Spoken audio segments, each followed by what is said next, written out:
il-mużika ta' tifel tradizzjonali marbuta ma' dan l-lejl qaddis, il-lejla se ssir minn Josue li huwa wkoll mill-parroċċa tal-Mosta.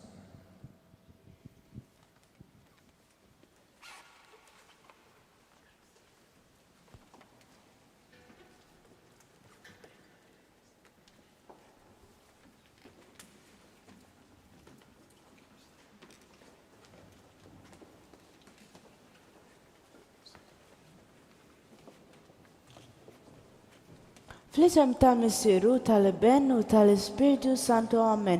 X'aħbar ta' ferħandi il-lejla għalikom, il-lejla twilet is-Salvatur. Twilet dak li jingħata lina bħala rigal mill-Missier. Aħbar tajba għax bidlet istorja tiegħi u tiegħek. Alla, kien ilu jagħti lil-bnedmin din aħbar tajba sa mill-bidu tal-ħolqien wara li lesta dinja sabiħa. Alla ħoloq l-bnedmin ħalli jgħixu fl-imħabba tiegħu. Kienu Adam u Eva. Ma kien joqoshom xejn. Mhux għax kellhom ġnien sabiħ memlin fjuri, mhux għax setgħu jieklu mifrott ta' ħafna siġar, mhux għax kienu mdawrin bl-isbaħ animali u siġar, kienu ferħanin.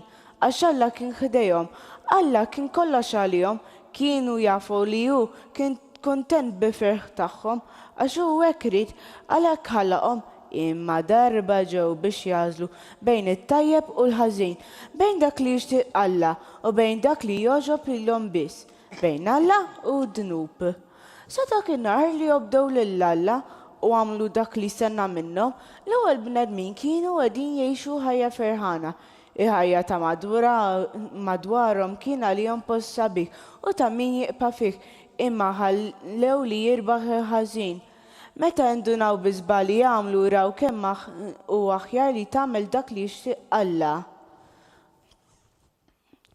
Għalkemm bajnejhom miftuħin wieġbu lil Alla, huwa baqa' jħobbhom bħal qabel u ta' Missier ħanin xaq li jerġa' jagħmilhom il-ħbieb tiegħu, jagħtihom il-ferħ u l-paċi li tilfu. Matul dan l-avvent, jienu niġi hawn smajt ikelliem mill-Evanġelju skont San Ġwan. Id-daw jiddi fid-dlam, imma d-dlam melbux, kien fid-dinja u d-dinja saret bih. Imma d-dinja ma rfitux u ġie f'daru u nisu ma laqgħuhx. Hekk għamlu Adam u Eva, ippreferew id-dlam milli jiddaw, ippreferew iħallu id-dlam tagħhom imexxihom, milli jiddaw li jrid jurihom Alla u dan id-daw Alla rrid jagħtih f'Ġesu, imilja ta' daw. Dan rrid jagħmel billi jibnu stess isir bniedem, jitwieled fi faqar u jieħu sem fil-ħajja tal-bnedmin. B'hekk ikun jista' jurihom it-triq li minnha jridu jgħaddu biex jaslu għandu mill-ġdid. Biex il-lesti għal-miġja tal-feddej fost il-bnedmin, Alla nqeda bil-profeti li kienu ħabru ħwejjeġ sbieħ ta' tama għal-bnedmin. Ta' waqt ikun hawn fostna l-feddej u se jeħlisna mid-dwejjaq li ġab id-dnub fid-dinja. In-nisa disa li Alla għażel biex iferħu n-nies b'dan il-kliem kienu ġimbu tama fost poplu li kienet tistenna l-Messija. U Alla li ħammin dejjem il-bnedmin dan li xtaq l-istedina tal-bnedmin. Meta wasal żmien wettaq dak li wiet lil Adam u Eva, l-ewwel ġenituri tagħna. Bat li libnu fid-dinja u dan sar fil-ġirajja li għadha tistemma sal-lum u li qegħdin inċelebraw il-lejla. Kienu għaddew ħafna snin mill-ħolqien tad-dinja meta l-Imperatur Ċesari Awgustu rrid ikun jaf kemm għandu nissu ġi taħt idejh. Biex jasal dan, orna lil kulħadd biex imur jinkiteb fi Belġju raħal li minna kienet ġejja familja tiegħu. Fost l-oħrajn, Giuseppe u Marija qobdew ikman tal-Imperatur, ħallew darhom u telqu lejn Betlem, ibel ta' David. Giuseppe u Marija waslu Betlem wara vjaġġ twil u ta' tbattija. Il-lejl kien daħal f'ġmielu u t-tnejn rridu jsibu f'post fejn jiskennu l-aktar Marija għax kien wasal ħin biex kollha tarbija. Għalkemm rawhom f'dik it-tbattija ħadd ma fetħilhom id-dar tiegħu, Giuseppe u Marija kellhom joħorġu mill-belt u jsibu kemm far ta' annimali. Emmek, f'nofs tal-lejl fuq ftit tiben f'maxtura, twilet Ġesu, indukrat mit-twajjeb Ġuzeppi, misriħ fih dan il-Verġni Marija li taħtu d-dinja pala Messija mixtieq. Din kienet ir-rida tal-Alla li jibnu jitwilet fil-faqar, ibbot mill-folla fejn ħadd ma kien jista' jistennih, żgur li ħadd ma ġieħ frasu biex imur ifittex il-Messija f'art annimali. Sa minn dak il-ħin stess id-dlam inqeleb. Sa minn l-ewwel nifsijiet ta' Ġesu, id-dlam inqeleb għal daw li ġab fid-dinja. Ġab id-daw lil Ġużeppi u Marija qalb id-dlam ta' nuqqas ospitalità li rċivew. Ġesu ġab id-daw li raja f'dak il-lejl mudlam, nies imwarba u minsija minn kulħadd. Però fuq kollox, Ġesu rid iġib id-daw qalb id-dlam fil-ħajja tagħna. Madwarna qegħdin naraw id-dlam ta' gwerer li qegħdin isiru f'diversi pajjiżi fid-dinja. Fosthom l-art imqazza, l-art li leqet id-dawl tal-paċi. Madwarna qegħdin naraw id-dlam tal-firdiet li jinsibu fil-familji. Id-dlam li huwa l-frott ta' egoizmu u supervja lejn xulxin. Id-dlam tal-mar ta' tbattija ta' faqar ta' dnub. Imma Ġesu rrid iġib id-dawl qalb dawn ir-realtajiet mudlama li nsibu madwarna u fina. Malek ejjew noħorġu minn hawn memlin tama, memlin kuraġġ li Ġesu rebaħ id-dnub. Immewt u għalhekk fi żmienha jrid jirbaħ fina u magħna. Aħna wkoll ħadna sem f'din il-ħbiberija u għalhekk it-twelid ta' Ġesu irid iferraħ lilna wkoll. Għal min itbieċ ftit mit-tajjeb, hemm il-xkejken Ġesu jistennih b'idejh miftuħa, għandu jagħmel il-qalb, għax jaf li hemm xi ħadd li jħobbu u jridu ħdejh. Jifirħu l-foqra li jaħsbu li huma minsija, għax far ta' Betlem hemm familja li għażet il-faqar. Lil kull wieħed u waħda li qegħdin tisimgħuni, mal-anġli li kantaw Glorja fl-ewwel milied. Jien ġej ngħidilkom, aħbar ta' ferħ ġej nagħtikom għax twilet għalikom mifeddej. Aħbar ta' tama li jidlam m'għadux l-aħħar kelma fina u madwarna, imma daw li huwa Kristu jirbaħ fuq kollox. Ejjew immarru ntawlu l-bambin fil-grotta, naraw jitbissem u jifraħ bina, għajnejh ħelwin jifettu jingħalqu jisom żewġ kewbit fis-sema tal-miliet. Jgħidulna li qed jistenna biex jimla lumna bi ferħadix, għax meta minflok ġa maxtura ta' qar, min sif l-għoljiet ta' Betlem naraw fil-ġenna fejn ferħtan ma jispiċċa qatt. Il-lejla, ikwikeb jerġaw jiddu zbih u jerġaw jinżlu l-anġli mismewit fit-tqajja tqajja jagħnu bla misrif u terġa' tibki palma darba bkiet dik it-tarbija f'dak il-baħħu ksieħ u jerġaw jersqu bil-ġiri lejn l-għar. Ir-raja f'qajru u terġa' tlem fil-bot u terġa' tidher il-kewba tiddi ċar u tmexxi klet slaten l-hawn bil-mod biex joffru lil Ġesu gali kbar.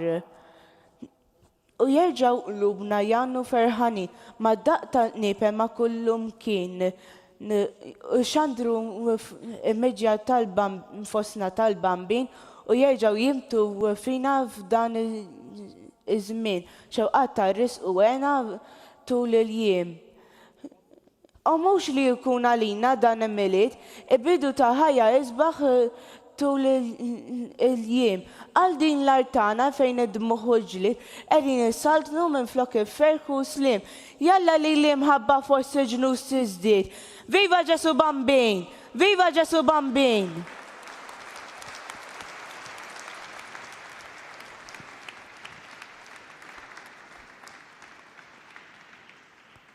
Bravo.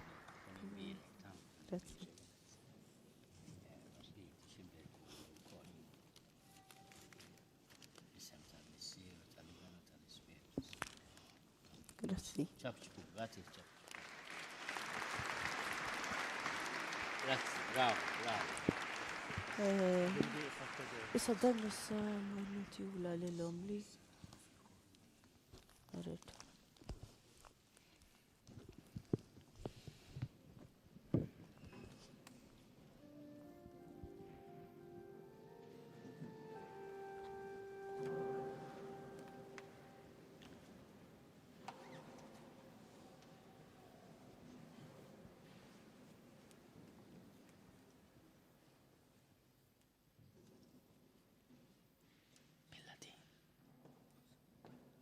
Te Deum laudamus.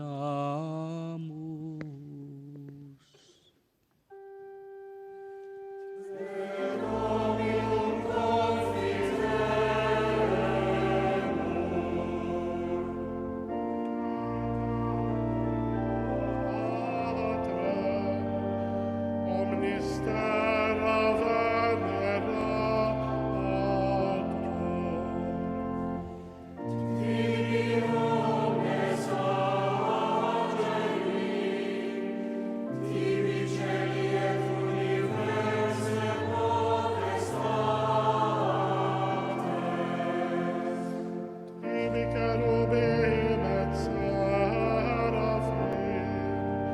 incessabili voce proclamant.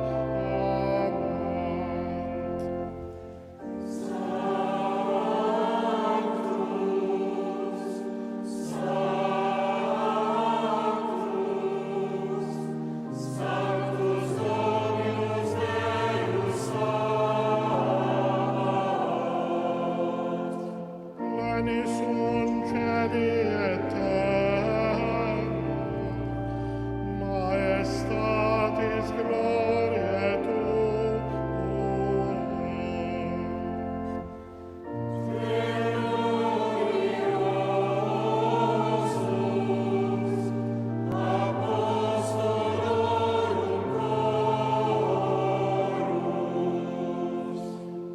Prophetarum laudabilis tuum.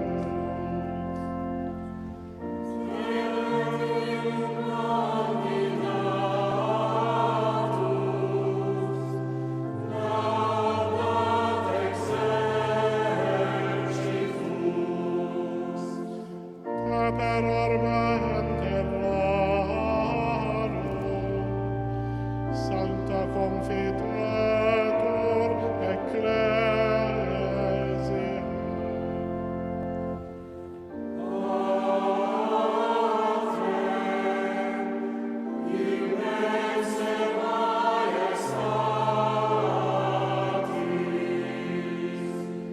Venerandum tuum verum et unicum Filium.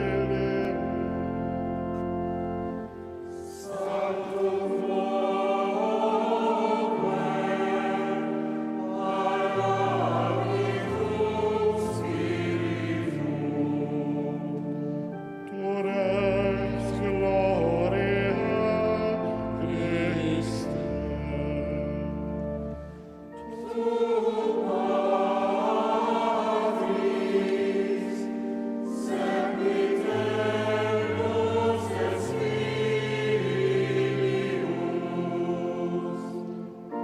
Ad liberandum suscepturus homine, non oruisti virginis uterum.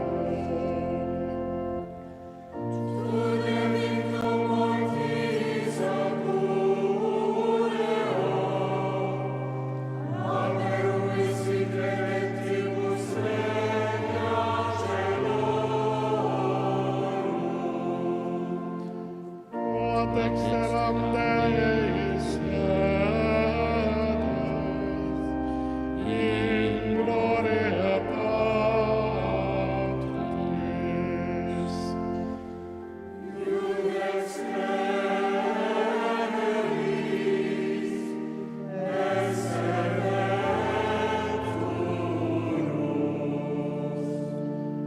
Tergo quesimus tuis famulis subveni, quos precioso sanguine rede misti.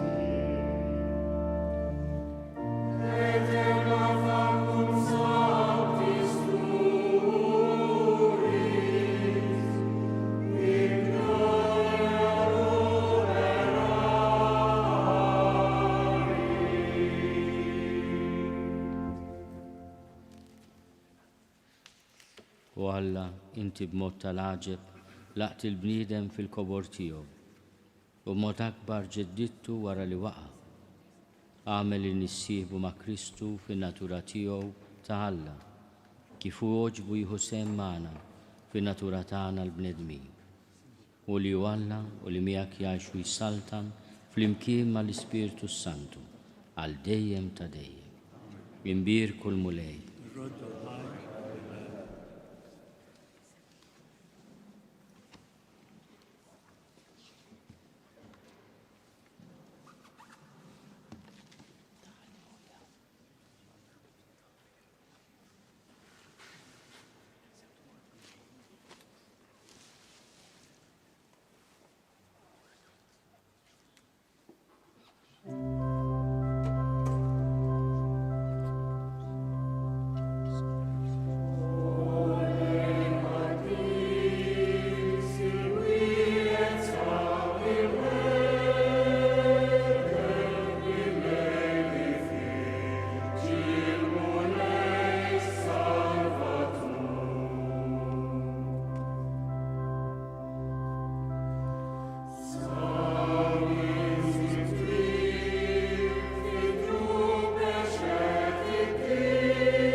Tempus ad gratiae quod octabamus, Carmina Laetitiae devotere damus.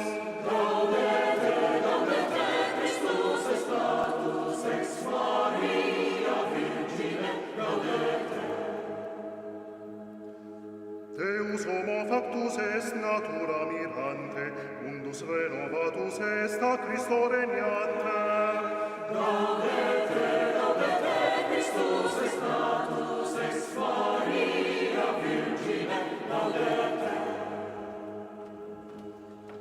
Ezechelis porta clausa per transitur, unde lux est torta salus invenitor.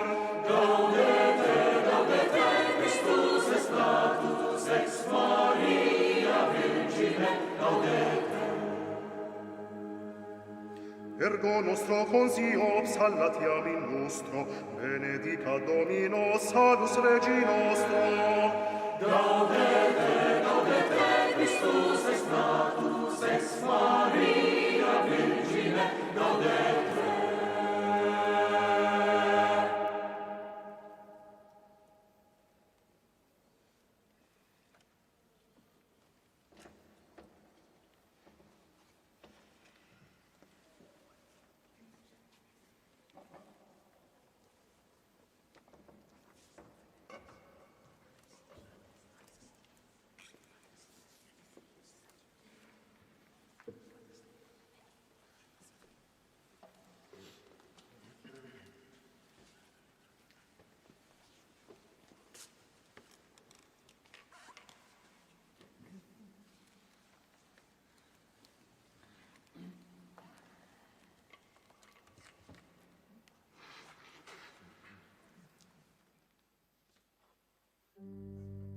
Fl-isem tal-Missieru, tal-Ibenu, tal-Ispiritu Santu, Amen.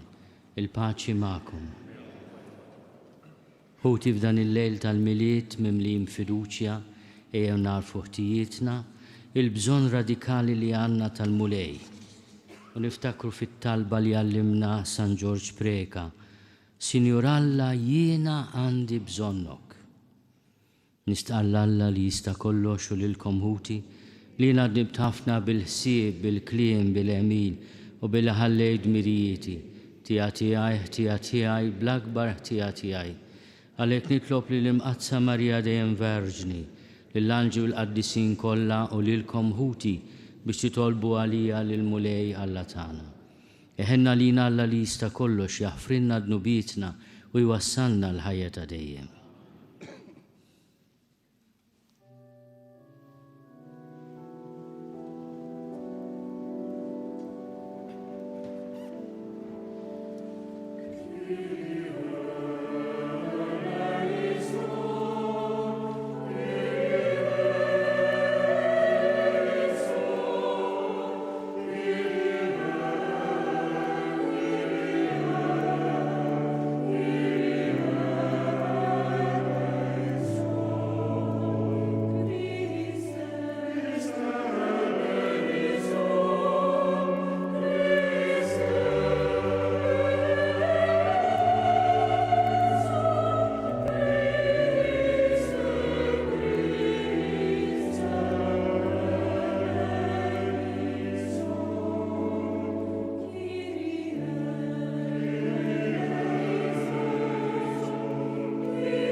Gloria in excelsis Deo.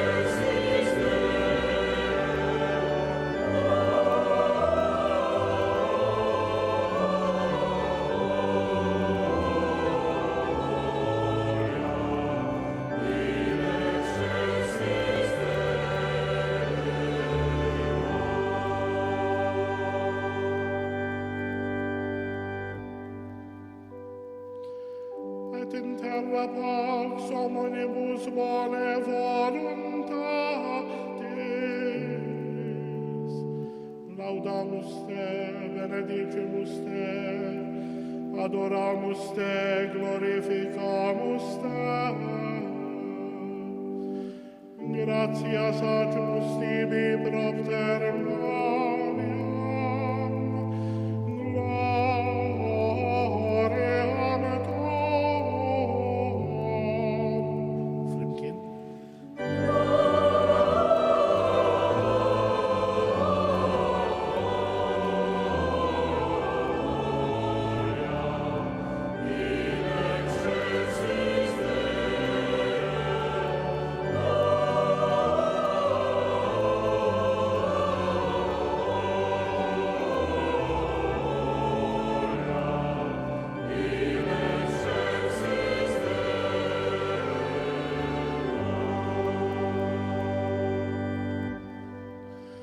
Domine Deus Rex Celestis, Deus Pater Omnipotens,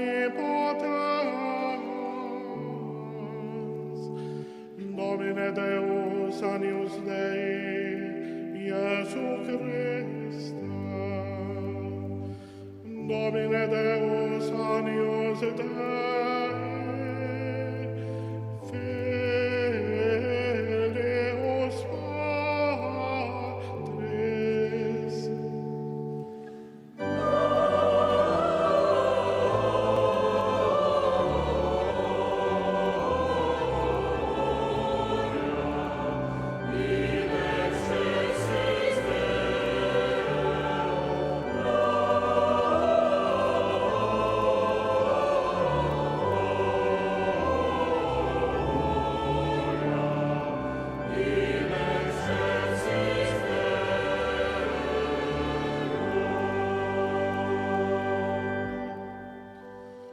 Qui tollis peccata mundi, miserere nobis.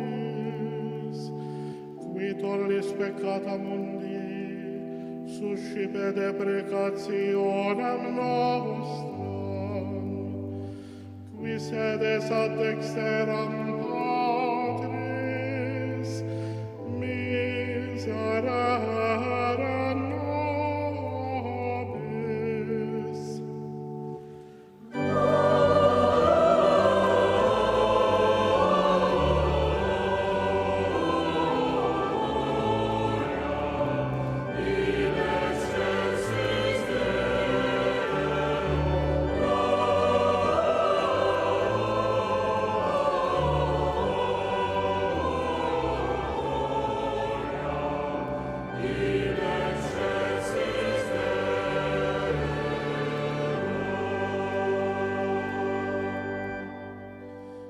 Qui sedes ad dexteram Patris, miserere nobis. Quoniam tu solus sanctus, tu solus Dominus, tu solus altissimus. Iesu Christe, cum Sancto Spiritu, in gloria Dei Patris. Amen. Flimkin.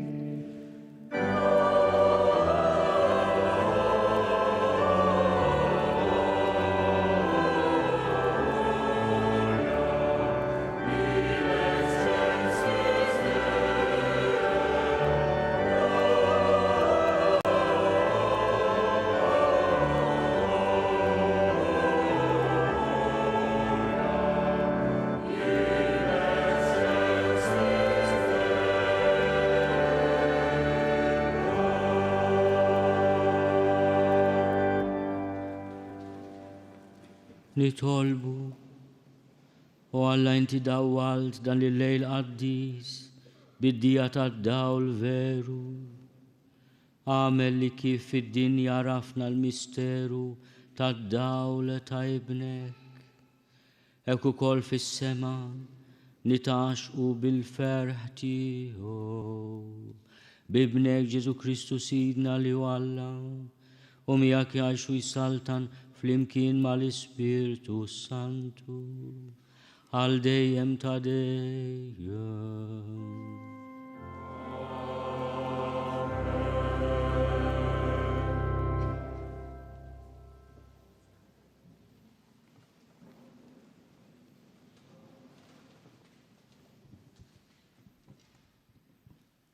Qari mill-ktieb tal-profeta Iżajija.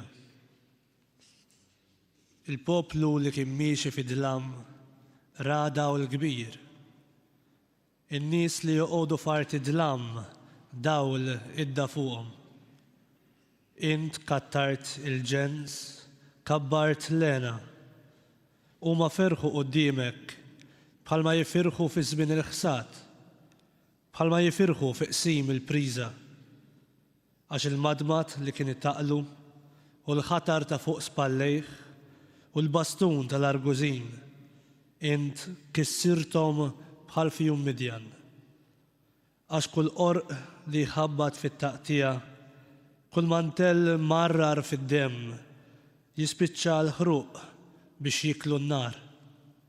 Għax tweldilna tifel, ingħatalna iben, is-seta tkun fuq spallejh u jsemmuh konsillier tal-aġeb, Alla Setan, missier għal dejjem, prinċep ta' slim. Kbira tkun setetu u slim bla qis fuq it-tron ta' David u s-saltna tiegħu. U jwettaqa u jsaħħaħa bil-ħaq u s-sewwa minn issa u għal dejjem. Il-ħeġġa tal-mulej tal-eżerċti tagħmel dan. Il-kelma tal-mulej.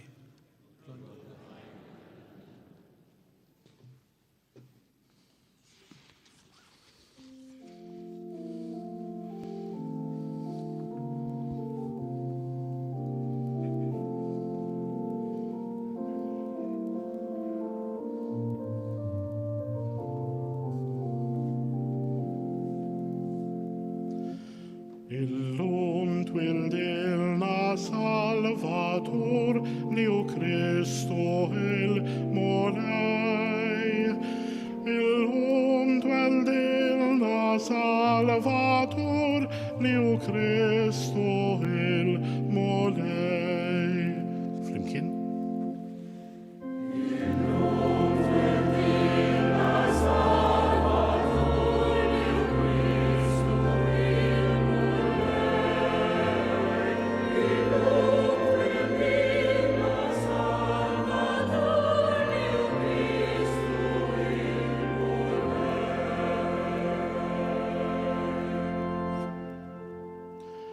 Anno lil-mulej għanja ġdida, anno lil-mulej fl-art kollha, anno lil-mulej birku lill-ismu.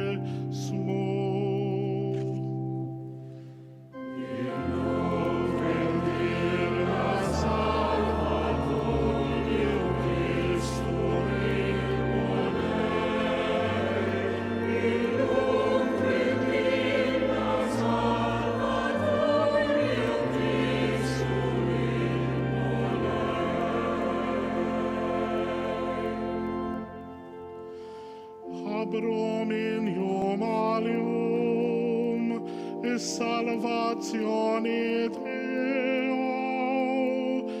Xandru fost il-ġrus kollha il-glorja tiegħu.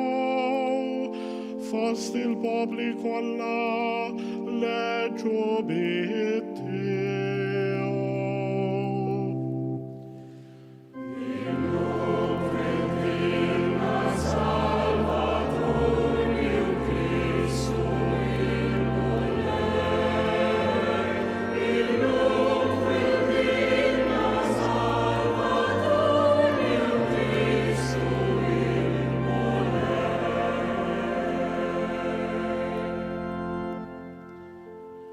Ħajfirħu smewwiet u titħenna l-art, ħajħabbat il-baħar u kull ma fih, jifraħ ir-raba u kull ma fih.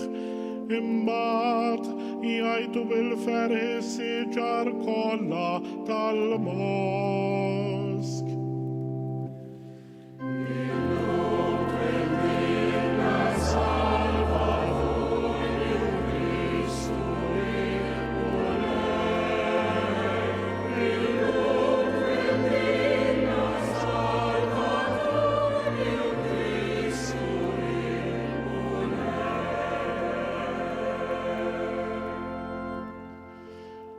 Dim il-mole għaxġej għamelħa mill-art u jagħmelha mid-dinja bil-ġustizzja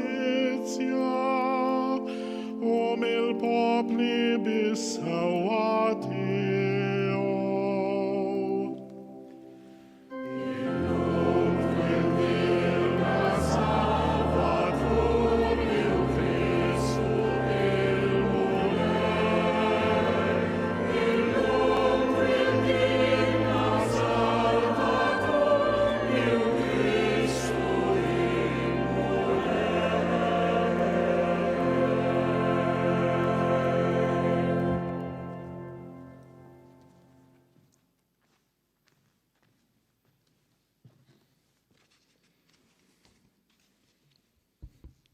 Tini qari mill-ittra ta' San Pawla apostlu lil Titu.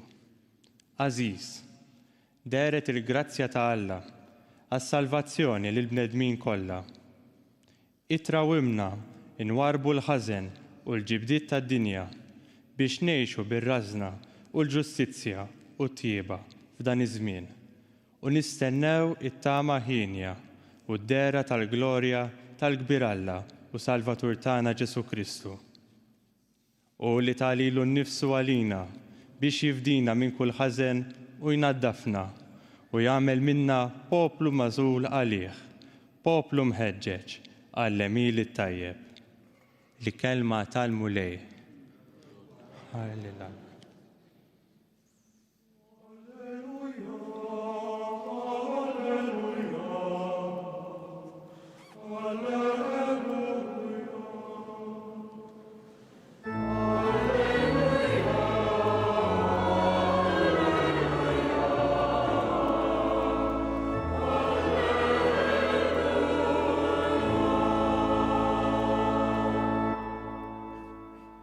Qiegħed inħabbrilkom ferħ kbir, illum tweldilna Salvatur, Kristu il-Mulej.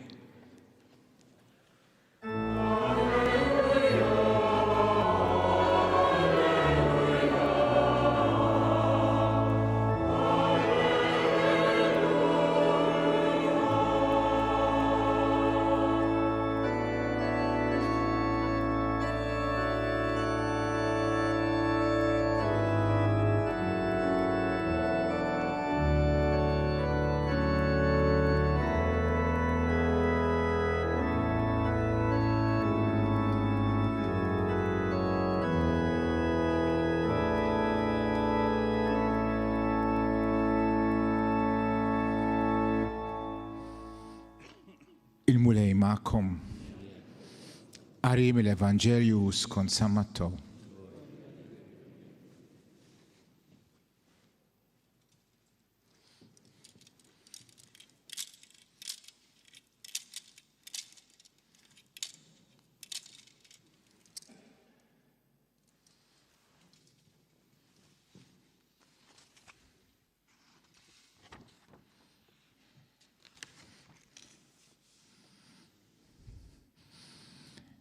F'dik il-ħabta Ċesari Awgustu ħareġ digrit biex isir ċensiment fid-dinja kollha. Dan kien l-ewwel ċensiment li sar meta Kirinu kien gvernatur tas-Sirja u kulħadd mar biex jinkiteb kull wieħed fil-belt tiegħu. Giuseppi wkoll mar mill-Galilija mill-belt ta' Nazaret u tela l-udija fil-belt ta' David jisimha Betlehem. Għax hu kien mid-dar u l-familja ta' David biex jinkiteb flimkien ma' Marija l-Rusa tiegħu li kienet ilha. Ġara li meta kienu hemm Marija ilha żmien biex teħles u wildet l-ewwel iben tagħha fi sqitu u medditu f'maxtura għax ma kienx hemm post tal-jom fil-lukanda. F'dawk l-inħawi kien hemm xi rajja fir-raba qassa mal-merħla tagħhom bil-lejl. U derilhom anġlu tal-mulej, il-glorja tal-mulej jiddiet madwarhom u qabadhom biża' kbir. Iżda l-anġlu qalilhom, tibżawx, għax araw qiegħed inħabbrilkom fer kbir, fer li se jkun għall-poplu kollu. Illum fil-belt ta' David twildilkom is-Salvatur li hu l-Messija l-mulej. U bħala sinjal ikolkom dan, issibu tarbija fis-sqija u minduda f'maxtura. F'daqqa waħda ingħaqdu mal-anġli għad kbir ta' qtajja tas-sema ifaħru lill-Alla u jgħidu glorja lill-Alla fl-ogħla tas-smuwiet u sliem fl-art lill-bnedmin li jogħġbu lilu. Il-kelma tal-mulej.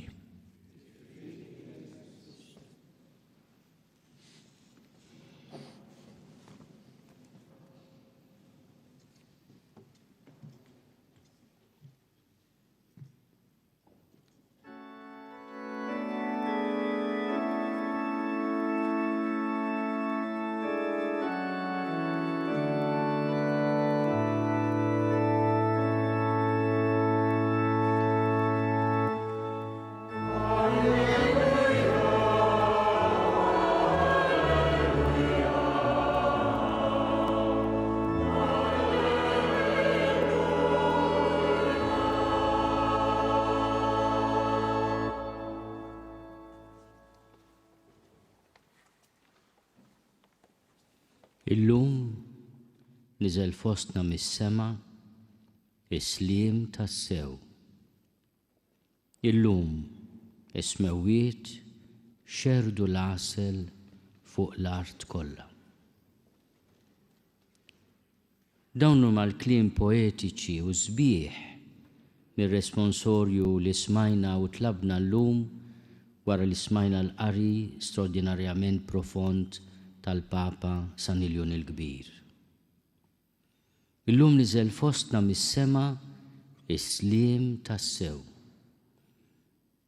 U f'dan il-kelma nifhmu li t-tarbija li twelid tagħha qegħdin niċċelebraw f'dan il-jum u l-lejl qaddis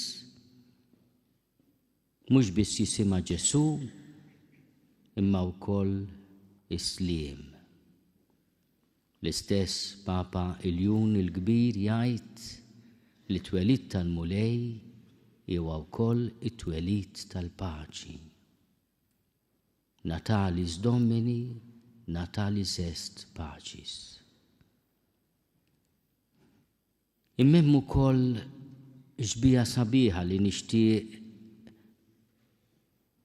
nirriflettu fuq għal-lejla. Illum is-smewwiet xerdu l-għasel fuq l-art kollha. It-twelid ta' Ġesu huwa bħal l-għasel li niżel fuq id-dinja, fuq l-art kollha. L-għasel huwa il-ħlewwa, il-benna, huwa mediċina. Huwa wkoll il-frott tal-bżulija tan-naħla. X'imkien rajt li meta tpoġġi l-għasel f'kuċċarina ċkejkna qed tara x-xogħol tal-ħajja ta' naħla. Naħla fil-ħidma kollha tagħha għaddejja minn fjura l-oħra tipproduċi fl-eżistenza tagħha kuċċarina għasel. U meta tifhem dan tifhem kemm hu prezzjuż l-għasel. Kemm hu don li ma nistgħux nieħduh kif ngħidu bl-Ingliż for granted. Pajjiżna huwa msejjaħ għalmenu mill-erq Grieg għall-għasel, Melite, il-gżira tal-għasel, il-gżira tal-ħlewwa. Dunkarm ispirat mill-imħabba tiegħu lejn pajjiżna fl-innu Malti sejħilha din l-art helwa. Uftakar ukoll li bil-ħidma tal-Apostlu missierna San Pawl il-mulej libbisa bl-oħla dawl, bid-dawl li żjed ħelu. Aħna llum qegħdin infakru twelid fostna ta' dan l-oħla dawl li bih il-mulej libbes il-gżejjer tagħna. U d-domanda li nagħmlu llum lil nfusna hija din: jekk il-mulej fit-twelid tiegħu sawwa plasel fuq id-dinja u l-gżira tagħna hija msejħa għal dak l-asel, kemm nistgħu ngħidu li hija art ħelwa? Għax il-ħlewwa tal-Malta tiddependi mill-ħlewwa tal-qalb tagħna, mhux mid-diabete tagħna. Dak għandna biżżejjed u żejjed. Imma mill-ħlewwa tal-qalb kemm għadna nożu lil xulxin u nkellmu lil xulxin bi ħlewwa u nittrattaw lil xulxin bi ħlewwa. Nistgħu ngħidu lill-gżira tagħna, lill-gżejjer tagħna li għandhom il-vokazzjoni jkunu art ħelwa, melite, art il-għasel. Għadhom soċjetà fejn il-ħlewwa bejnietna u għal xulxin hija valur li nossu. U din hija l-istedina tiegħi llum li aħna nfakru li waħda mill-ġbijat sbieħ ta' twelid ta' Ġesu li l-għasel jinżel mis-sema. Bil-Latin sabiħ ta' liturġija jgħidlek mill-ifluwi sunt ċeli. Is-smewwiet saru jqattru l-għasel f'dan il-jum. Is-smewwiet saru l-erq tal-ħlewwa. U aħna li msejħin għal din il-ħlewwa tal-għasel, melite. Forsi għandna vokazzjoni li mhux biss fil-Mediterran, dak kollu li nagħmlu għal paċi fost il-ġnus, imma bejnietna li ngħixu l-missjoni tagħna li nkunu art ħelwa. Ejjew nitolbu għal nies li forsi imġarbin mill-qrusija tal-ħajja,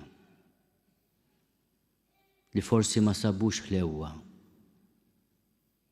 żgħażagħ li ma sabux it-tannieqa ta' min iħobbhom u qed iġorru l-konsegwenzi tan-nuqqas radikali tal-imħabba. Miż-żewġin li ntilfu fejn kien hemm ħafna mħabba, illum hemm il-vojt jew rabja kbira.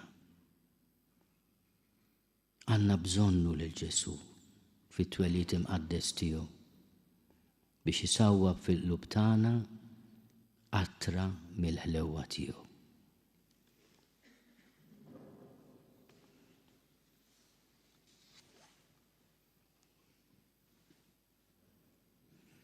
Fil-kredu llum minnhom meta niftakru li l-iben Alla sar bniedem ninżlu għal kubtejna għal ftit momenti u nadoraw dan il-misteru kbir. Jiena nemmen falla wieħed il-missieli sta kollox li ħalaq is-sema u l-art, dak kollu li jidher u dak li ma jidirx. U f'mulej wieħed Ġesu Kristu iben waħdini ta' Alla, imnissel minn missier qabel kull żmien. Alla minn Alla, dawl minn dawl, Alla veru minn Alla veru. Imnissel mhux magħmul, natura waħda mal-missier u bih sar kollox. Niżel mis-smewwiet għalina l-bnedmin u għal-fidwa tagħna, u ħal-ġisem bis-seta tal-Ispiritu Santu minn Marija Verġni u sar bniedem.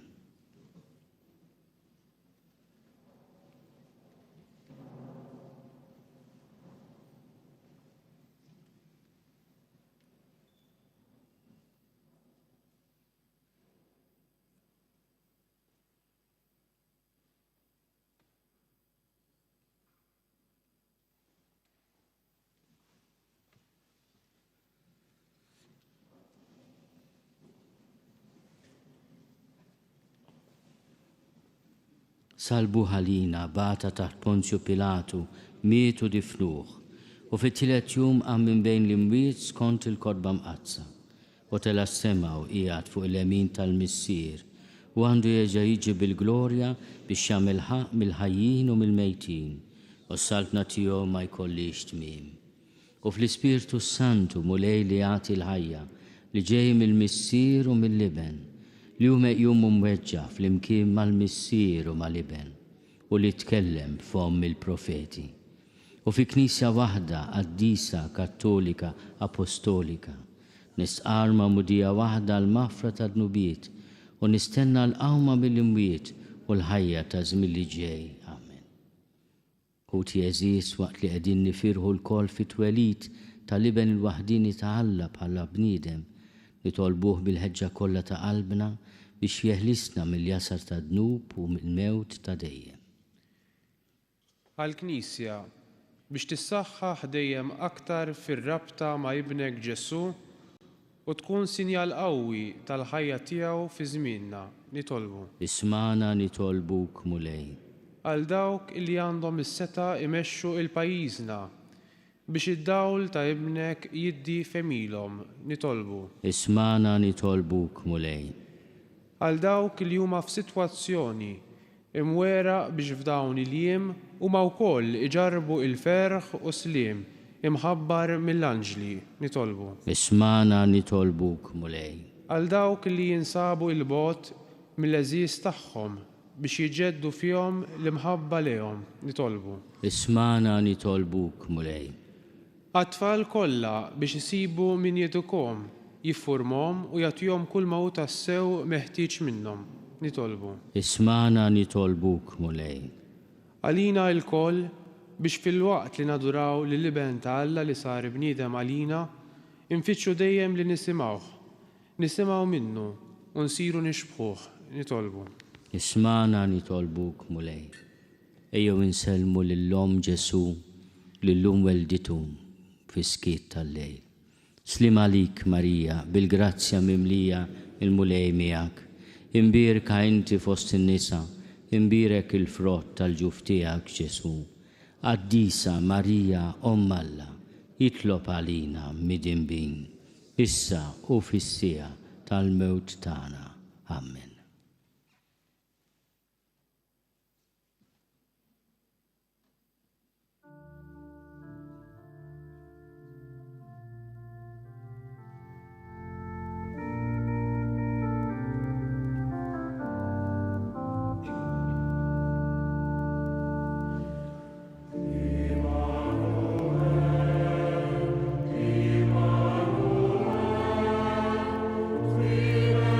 Messi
nitolbu ħuti biex is-sagrifiċċju tiegħi u tagħkom ikun joġob lil Alla l-Missier li jista' kollox.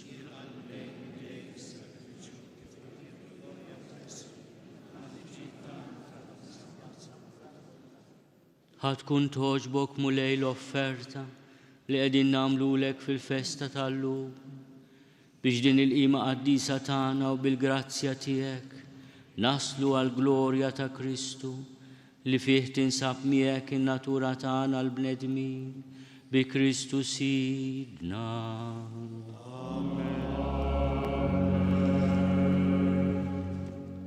Il-mulej ma'kom. Nerfgħu qlubna l-fuq. Niżuħaj l-mulej Alla tagħna.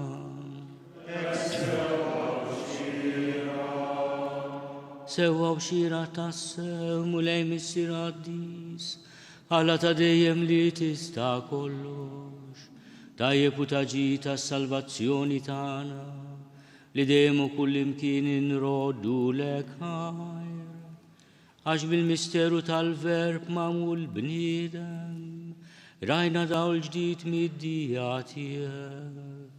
Hekk li aħna u narfu lil Alla f'sura li naraw bih ninġibru biex inħobbu dak li issa ma narawx. Għalhekk mal-anġli u mal-arkanġli, matroni u mad-dominazzjonijiet, maqtajja kollha tal-eżerċiti tas-sema, intennu l-innu tal-glorja tiegħek u ngħidu bla eda.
Qaddis tassew int mulej intilajn ta' kull dusija.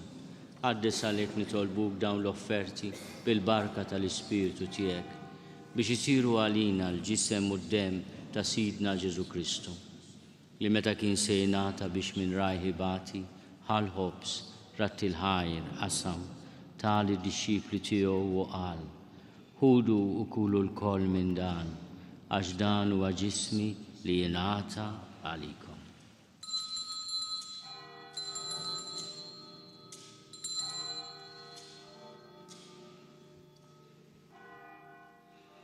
Ek ukoll wara li klaħal kalċi reġarat il-ħajr tali disċipli tiegħu u qal ħudu jxorbu minnu l-koll għax dan huwa l-kalċi ta' demmi tal-patt il-ġdid li jibqa' għal dejjem.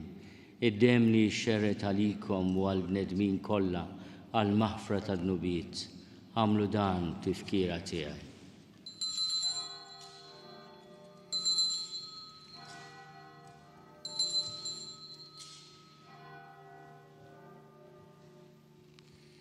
Dan hu l-misteru tal-fidi.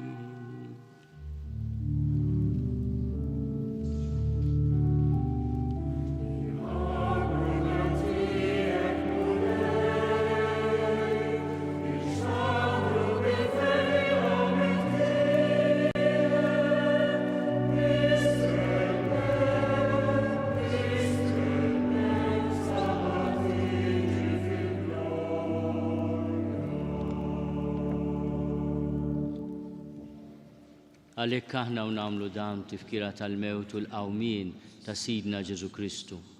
Nofrulek mulej il-ħobs tal-ħajja u l-kalċi tas-salvazzjoni. U rrodulek ħajra xogħbok tilqana hawn quddiemek biex naqduk. U miċ-ċokontana nitolbu li l-Ispirtu Santu jaqadna f'ġisem wieħed lilna li nieħdu sehem il-ġisem u d-demm ta' Kristu. Ftakar mulej fil-Knisja tiegħek imxerda mad-dinja kollha. U tqaf l-imħabba flimkien mal-Papa Jun, u l-Isqof tagħna Charles, u l-Isqof Joseph li qed jgħinu u mal-Ministri tiegħek kollha. Ftakar ukoll fħutna li raqdu bit-tama tal-qawmien. Ftakar fil-mejtin kollha u daħħalhom quddiemek fid-dawl tas-seb tiegħek. Ħenna lilna l-koll nitolbuk. Għatililna wkoll il-wirt tal-ħajja ta' dejjem flimkien mal-Verġni Mqazza Alla Marija, ma' San Ġusepp, mal-Apostoli l-Qaddisin kollha li jgħixu fil-ħbiberija tiegħek sa mill-bidu tad-dinja. Għamel li magħhom infaħruk u nsebħuk Ġesu Kristu ibnek. Bi Kristu ma' Kristu fi Kristu, jingħata lilek Alla missier li tista' kollox, flimkien mal-Ispirtu Santu, kull ġieħu glorja għal dejjem ta' dejjem.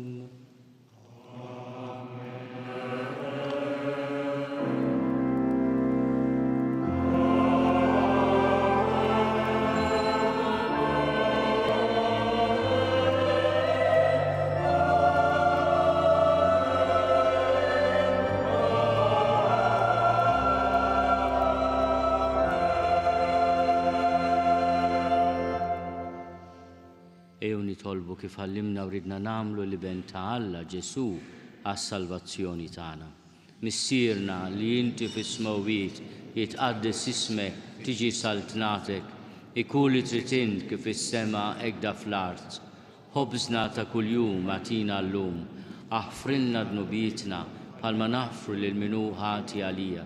La ddaħħalniex u tiġrib iżda eħlisna mid-deni. Eħlisna nitolbuk mulej minn kull deni. Għatina fit-tjieba ħnina tiegħek il-paċi fi żmienna. Biex inkunu ħielsa dejjem mid-dnub u mħarsa minn kull inkwiet.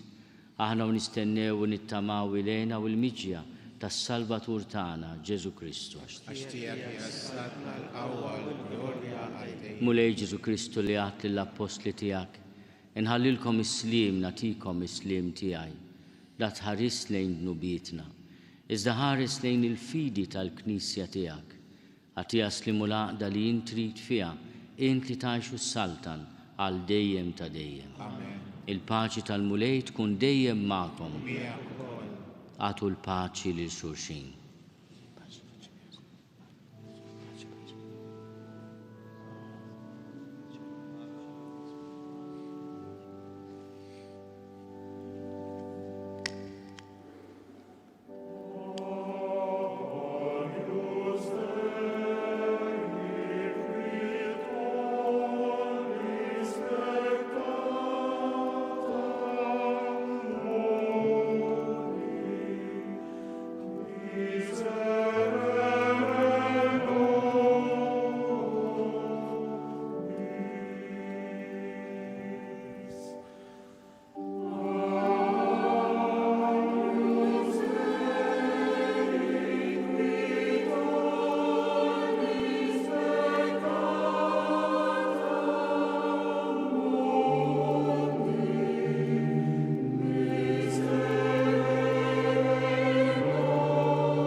danu l-ħaruf talla, danu li neħid nubiet tad-dinja, ħenin dawk li huma mistiedna l-ikla tal-ħaruf, u lej ma jistoqlix li tidħol taħt is-saqaf tiegħi, iżdajt biss kelma waħda u ruħi tkun infejqa.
nitolbu.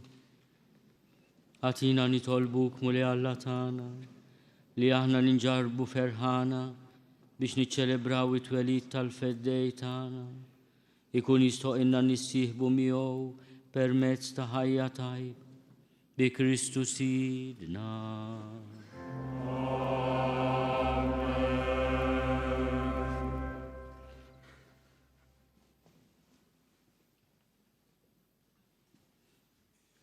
Qabel il-barka tal-aħħar nixtieq nawgura il-kull wieħed waħda minna u kull min qiegħed isegwina permezz ta' TVM kull barka il-miliet it-tajjeb. Jalla nużaw ħlewa ma' xulxin u hekk nifmu li llum u jinżel l-għasel mis-sema qed isejħilna biex inkunu ta' għoża u ħlewa ma' xulxin. Alla tiba bla tarf li bl-inkarnazzjoni ta' ibnu keċċa dlamijiet ta' dinja u bitwelid glorjus tiegħu dawwal dan il-lejl qaddis ikeċċi minkom id-dlamijiet tal-ħażen u jimla qlubkom bid-dawl tal-qdusija. U li permezz ta' anġlu mela bil-feħ lir-rajja bl-aħbar ta' twelid tas-Salvatur tagħna ifawwar lilkom ukoll bilena u jibgħatkom ix-xandru l-Evanġelju tiegħu. U li bl-inkarnazzjoni ta' ibnu għaqqat il-ħwejjeġ tal-art ma' dawk tas-sema jimlikom bis-sliem u jsaħħaħ ir-rieda tajba tagħkom u seħibkom fil-ġid tal-Knisja tas-sema. U jberikkom Alla li jista' kollox, il-Missier u l-Iben u l-Ispirtu Santu. Morru fil-paċi ta' Kristu.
Naslu fit-tmiem din iċ-ċelebrazzjoni f'dan il-lejl qaddis ta' twelid ta' Sidna Ġesu Kristu. Għada filgħodu kalla jrid nerġgħu nkunu magħkom fid-9:09 ta' filgħodu għal quddiesa f'jum il-miliet imqaddes. Ġesu bambin, irridu nilqgħuk fostna. Imlilna qalbna bil-ferħ u l-paċi. Għenna nkunu aħna ta' wens u ta' faraġġ għal kull min mhux qed iħoss din l-imħabba tiegħek. Amen. Mod speċjali matul dawn il-jiem ta' festi, inħeġġukom niftakru f'dawk li jinsabu waħedhom. U fuq kollox, nawguraw lilkom u lill-leżiż tagħkom miliet mimli paċi u għena.